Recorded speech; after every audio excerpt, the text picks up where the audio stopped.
What's going on, Junkie Nation? Gorgeous George and Goes are back with another MMA superstar. This time we get to talk to Bellator featherweight Aaron Pico, who's got a big fight coming up against Jeremy Kennedy on October 1st in Long Beach, formerly his stomping grounds, that area, the 562. Yeah. Now I believe he's in New Mexico. How you doing, Aaron? How are you? I'm doing well. Good morning. Thank you for having me on. I'm really excited to do this. So let's have some fun. Thank you, sir. The pleasure is ours. You're a great fighter. We love covering you. Love seeing you grow up in the sport. Do you miss LA, by the way? Now you've been a few years in Albuquerque, right?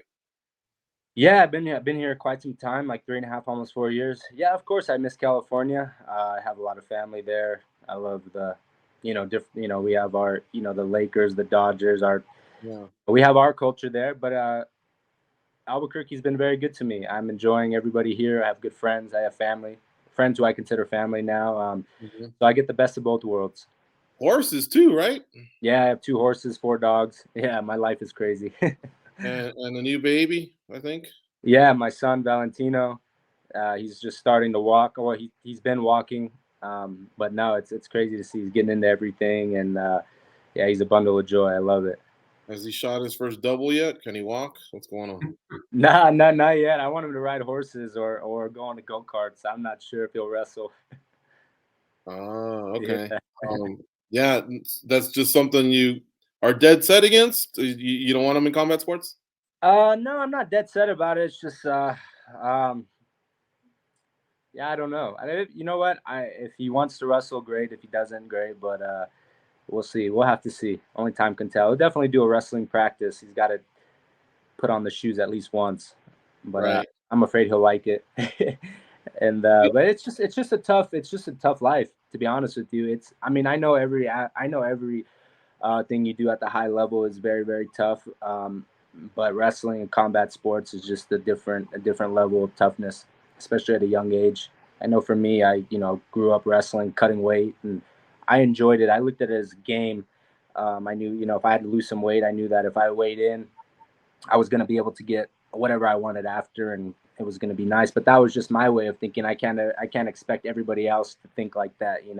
Having to lose 3 or 4 pounds as a young kid is kind of a lot of weight, and I don't know if he'll be, cut out for that, and it's just sometimes not fun. But I enjoyed it. I really can say I enjoyed it, but not everybody thinks like me. So we'll have to see. We'll just have fun, enjoy life, and whatever he decides to do, Dad will be there to support him. You still follow wrestling? Did you see Team USA did very well in the World Wrestling Championships? Yeah, I heard about that. And if I'm being honest, no, I don't really follow it anymore. I just kind of, I have a lot going on with the MMA. I have my horses and obviously my son. And no, I always say I'm very grateful for what wrestling did for me, what it's taught me. But once I close that chapter, I just I close it, and I don't really have any regrets or anything like that. I'm happy.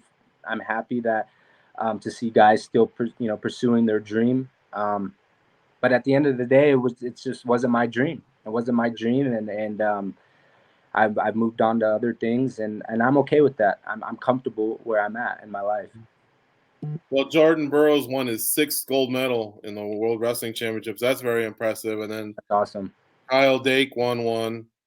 He's the guy that won 4 different weight classes in the NCAAs. Yeah. Every year. So, I was cheering for the red, white, and blue, and that was cool. They had a great thing. But like you said, you've closed the chapter, and so let's talk some MMA. Yeah. When going back to what, when I asked you about your son, you kind of hesitated, and I wanted to ask you, was it in part just because it's such a grueling sport? Like, I can see that, there's a lot of fighters that have success, but they admit, man, they just not sure if they want it for their kids. Yeah, I'll be honest with you. It's really tough. It's really tough. I mean, training camp is very difficult for me. A lot of training. My body hurts sometimes. I don't feel like going to the gym.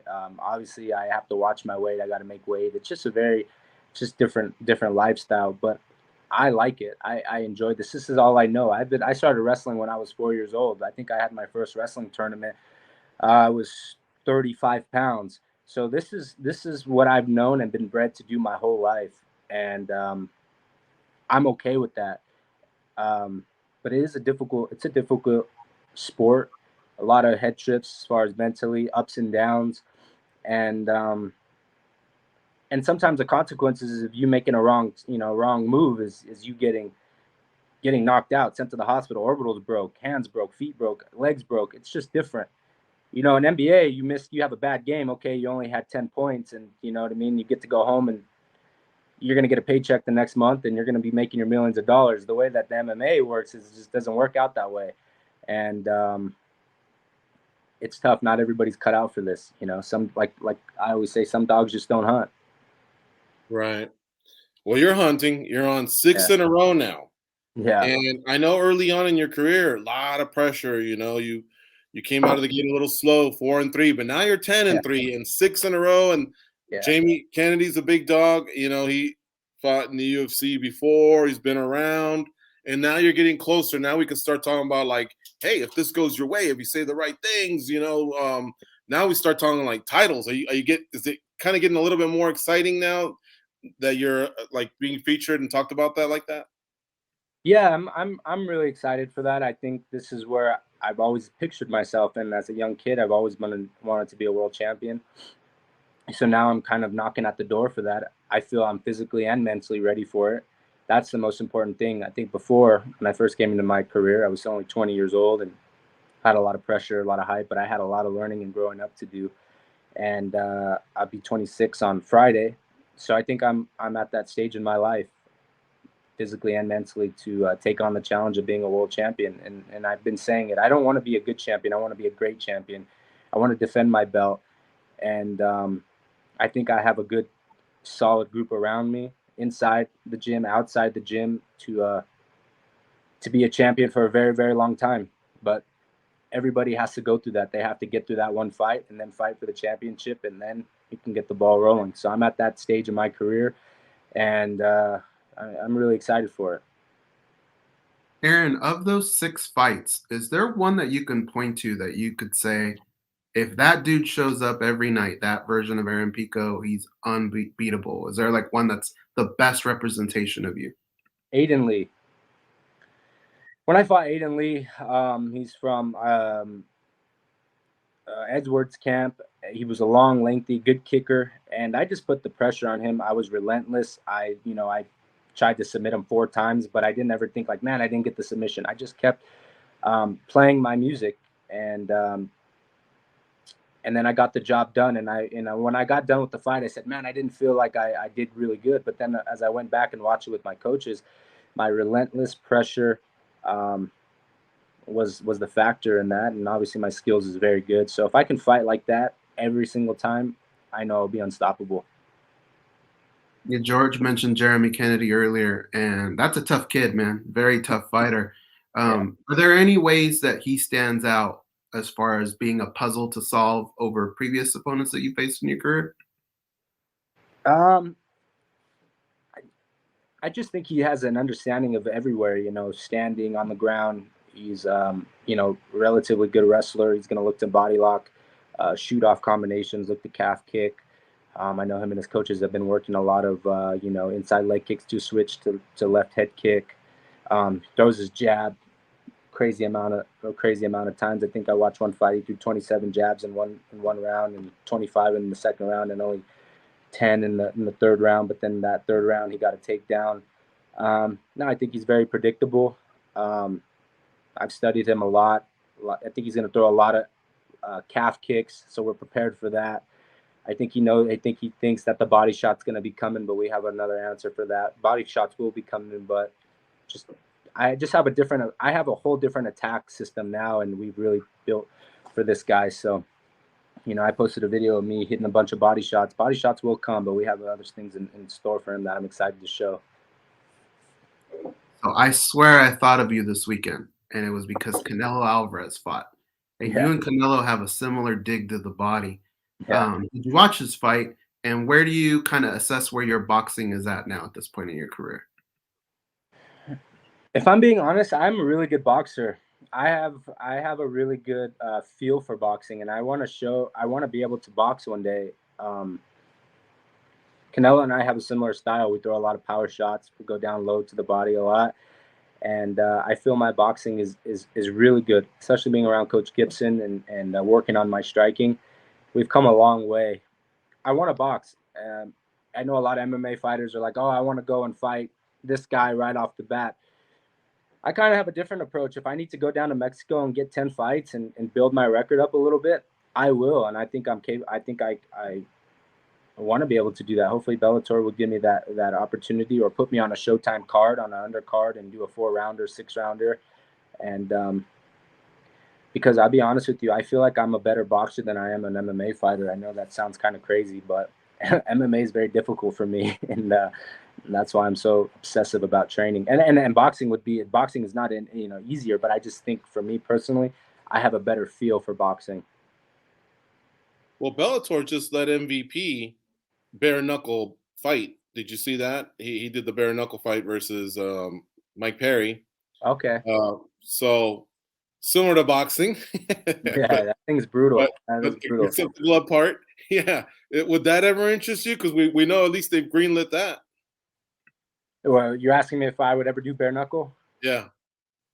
Hey, money talks. Hey, if the money was right, hey, I would. I don't rule out anything.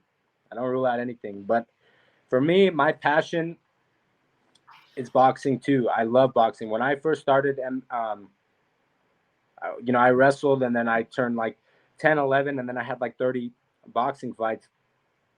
I sparred all the guys that are in the, I sparred Ryan Garcia. I fought the Carlos Balderas. I was in the amateur scene a lot. I mean, I traveled with those guys, and we're always present. And that was my goal. I always wanted to win a WBC World Championship, the green belt. That was always something that I had in my heart. And life took me in a different direction, but I'm really happy where it took me. And I'm 26. I'm relatively young, and boxing is not out of the question. But I want to do it the right way, because let's just be honest. A lot of MMA guys can't box, and it's hard. It's hard. But I grew up, I developed that muscle memory from a young age. I was in the boxing club many, many times. I sparred all over California. I would go here, spar there, go to, LA, spar guys there. So I'm pretty good. I mean, just ask Freddie Roach, go ask those guys at Wildcard. They've seen me. And I hope I'm given that opportunity one day to showcase my skills. You think you could have given Mayweather a better fight than McGregor did? Yeah, I really do. Mayweather's my favorite boxer. This is not me. I think I could have, for sure. I can box. Mm-hmm. Well, there's plenty of opportunities now in combat sports. It's just got to be about the timing and about throwing it out into the universe like you just did, and now it exists. Yeah. Pico would consider boxing at some point, not to say that your focus isn't on Jeremy Kennedy or eventually winning a title in the featherweight division at Bellator and all that. But, you're young and you do have a boxing background. You're not, just pulling this out of your ass or anything like that. So this is all interesting to all of us. And and again, you work for a promoter who I think loves hearing this. I don't think he in any way thinks, oh boy, is he losing focus or anything like that. So I've been saying it too, like, for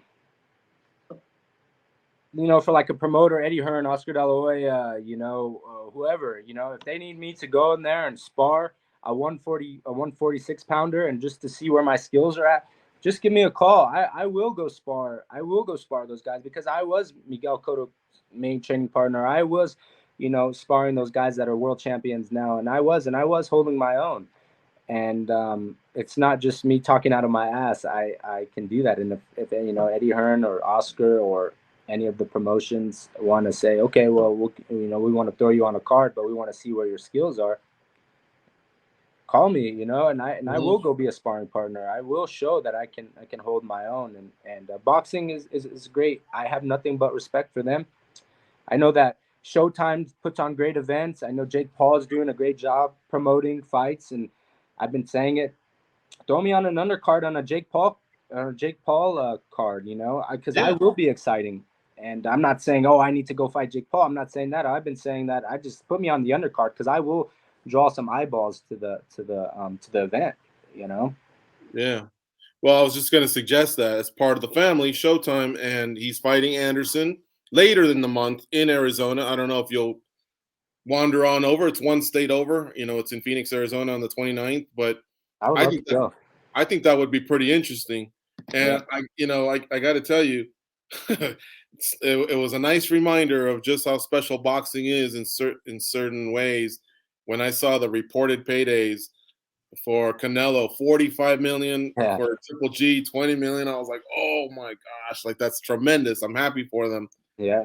And anybody that can grab bags like that, they should go after it. So absolutely. I'm really happy. I love Canelo. My damn horse is named Canelo. He's a big inspiration for me in MMA as far as my combinations. I know Eddie Reynoso is a big motivation to Coach Gibson, so they're a good team, and to see him get paid like that, hey, hats off to him. You know, we've spoken to the guys at Body Shop, and they've always spoken highly of you. AJ McKeevan went so far as to say he just never wants to fight you. So will you be dipping in there this week on Fight Week? Is it considered a home to you at all? Are the guys still your friends? Yeah, of course. Of course, they're still my friends. I talk to them on Instagram. I know we're on a group chat, and yeah, nothing but respect and love for those guys in Long Beach. Yeah, if time permits and I can stop by, I know the door is always open to me, and vice versa. If they're ever here in New Mexico, they're always welcome at Jackson Wink at my home, and they are a family. Like I said, AJ and I grew up together. Many times he spent the night at my house. My mom would go pick him up, and if I needed to lose weight as a kid, my dad couldn't take me to the practice. Antonio would help me. So it's just some things that you remember as a kid. They are family. There is no bad blood just because MMA tries to turn guys against each other. I'll never go down that road. Yeah, nothing but love to those guys. And that's kind of how he made it sound like, this is kind of like my brother, and you explaining how the parents would coordinate, when you guys were younger. There you go. That solidifies, I guess, what he was saying. But I thought that was tremendous that he right away shot it down. Nope, don't ask me that again. It's not going to happen. Of course, right now we have a different champion. We have Pitbull Freire, and I'll close with this. My final question. He fights on the same card as you, and I wanted to ask you, can you take him now, or do you still need a little bit more seasoning? Because to be fair, he does have 7 title defenses. He's won 2 titles. He's got a lot of experience, and he's been in a lot of fights. But at the same time, I imagine, you're a gamer. What would you be ready for him in 2022 or 2023, or do you still feel like Aaron Pico is improving and is yet to hit the peak? No, absolutely. I'd be able to take him on right now. If October 1st they said, well, Adam Borics got hurt, can you step in and fight Patricio? I would say absolutely yes. I feel like I am ready. And to answer your question, yes and yes. There you go. There he is, Aaron Pico, former Brave from St. John Bosco, doing the interview with some Santa Ana boys. Thank you so much for the time. We'll probably see you down in Long Beach. So I hope the rest of the camp goes smooth, the weight cut, the travels, everything. And I hope you have a fantastic night in front of your hometown there in Southern California, Long Beach, California. Thanks again for the time. Hey, no worries. Thank you, guys. We'll see you guys October 1st.